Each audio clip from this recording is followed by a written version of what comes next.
Assalamualaikum warahmatullahi wabarakatuh. Oke, perkenalkan nama saya Ahlun Wijaya dengan NIM 201869020011. Kelas atau semester 5A reguler. Kemudian di sini saya akan menjelaskan tentang metode elemen hingga yang mana beberapa materinya akan saya jelaskan sebagai memenuhi tugas UAS semester 5 dengan mata kuliah metode elemen hingga. Untuk outline-nya adalah yang pertama definisi perpindahan panas, yang kedua definisi konduksi, konveksi, radiasi, dan contoh dalam keseharian di bidang teknik.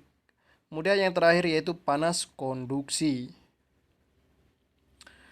Kemudian apa saja sih definisi perpindahan panas itu? Perpindahan panas adalah perpindahan energi akibat adanya perbedaan suhu di antara dua tempat yang berbeda.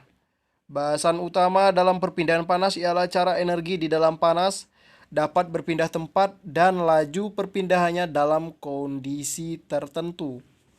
Perpindahan panas meliputi proses pemasukan dan pengeluaran panas. Sebagaimana yang kita lihat seperti contoh itu, ada sifat atau perantara konveksi, kemudian konduksi dan radiasi. Kemudian apa saja definisi konduksi, konveksi, radiasi, dan contoh dalam keseharian dan bidang teknik? Oke, kita lanjut. Konduksi merupakan suatu perpindahan panas yang melalui zat padat yang tidak ikut mengalami perpindahan. Jadi, kalau untuk kondisi ini adalah suatu perpindahan panas yang melalui zat padat. Jadi, itu melalui zat padat untuk konduksi seperti besi, stainless, dan lain-lain yang mempunyai sifat zat padat. Kemudian konveksi. Konveksi merupakan suatu perpindahan panas dengan melalui aliran yang zat perantaranya itu ikut juga berpindah. Pada saat partikel itu berpindah dan juga mengakibatkan kalor merambat, terjadilah suatu konveksi. Seperti yang kita lihat pada gambar, itu adalah proses konveksi, di mana air panas dengan rapat jenis yang kecil, kemudian air dingin dengan massa jenis lebih besar akan turun. Arus konveksi. Jadi kalau arus konveksi ini alat perantaranya itu akan ikut juga menjadi panas akibat perpindahan panas sesuai dengan konveksi. Jadi bendanya itu akan ikut panas juga seperti itu. Kemudian perpindahan kalor tanpa zat perantara disebut dengan radiasi. Radiasi merupakan suatu perpindahan panas tanpa zat perantara. Jadi, kalau untuk radiasi ini sering kita alami setiap hari, yaitu panas matahari. Kenapa? Karena panas matahari ini adalah tanpa perantara atau tanpa zat perantara. Jadi langsung ke bumi dan langsung kita rasakan. Jadi seperti itu. Contoh yang paling mudah untuk kita lihat yaitu matahari, yaitu radiasi. Kemudian untuk rumusnya di sini radiasi.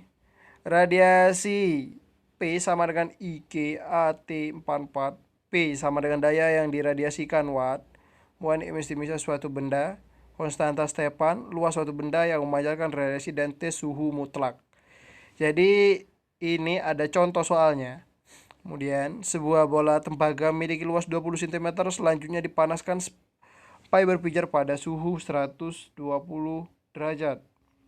Apabila emisivitas bahan adalah 0,4 dan Stefan adalah 5,67 dikali 10 min 8 W M2 ke 4, maka hitunglah energi radiasi yang dipancarkan oleh bola tersebut setiap sekonnya.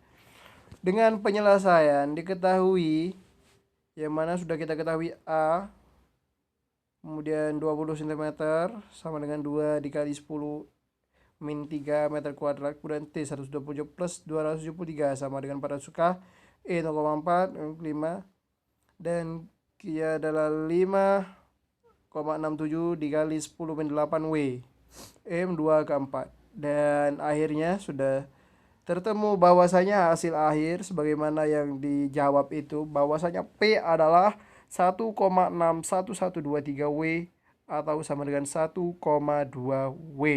Jadi itu untuk hasil akhirnya. Sebagaimana contoh soal di atas tentang radiasi. Kemudian ini adalah rumus konveksi. Rumus konveksi H sama dengan H kecil dikali A dikali delta T, yang mana mempunyai pengertian H adalah laju perpindahan, kemudian H adalah koefisien konveksi termal, kemudian A adalah luas permukaan, dan delta T adalah perbedaan suhu. Ini contoh soalnya. Contoh soalnya yaitu suatu fluida memiliki koefisien konveksi termal 0,01 kal ms 0 Celsius dan memiliki luas penampang aliran 20 cm². Bila fluida tersebut mengalir di sebuah dinding dengan suhu 1000 Celsius menuju dinding lainnya dengan suhu 200 Celsius dan kedua dinding dalam keadaan yang sejajar, maka berapa besarnya kalor yang dirambatkan?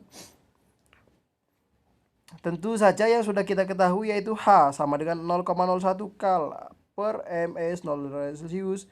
Kemudian A sama dengan 20 cm² sama dengan 2 dikali 10 min 3 meter kuadrat. Kemudian delta T-nya adalah 800 Celsius karena 1000 Celsius dikurang 200 Celsius. Jawabannya adalah dengan hasil, karena tinggal mengalihkan saja sebagaimana rumus awal tadi. Jadi hasil akhirnya adalah 16 dikali 10 min 4 kali per S. S itu sekon. Kemudian ini untuk rumus konduksi.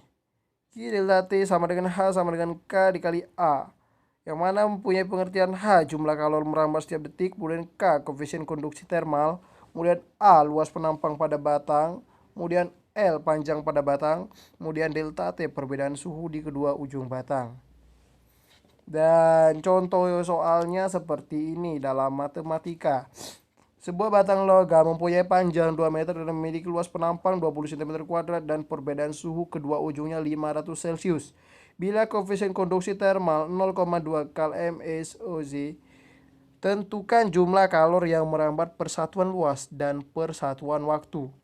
Bahwasanya sudah diketahui L sama dengan 2 meter, kemudian A sama dengan 20 cm² atau sama dengan 2 dikali 10 min 3 m², kemudian K 0,2 kal, dan delta T-nya 500 derajat Celcius. Dan pertanyaan adalah H,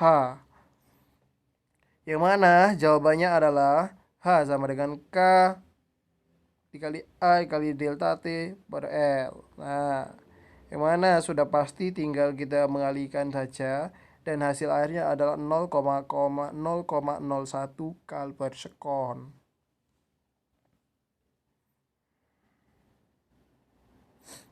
Oke, itu dia untuk penjelasan tentang materi metode MN hingga yang didoseni langsung oleh Ibu Khairatul Mursida, yang mana sebelumnya saya mengucapkan banyak terima kasih dan mohon maaf apabila ada kesalahan dan kekurangan dalam perkuliahan selama 1 semester ini.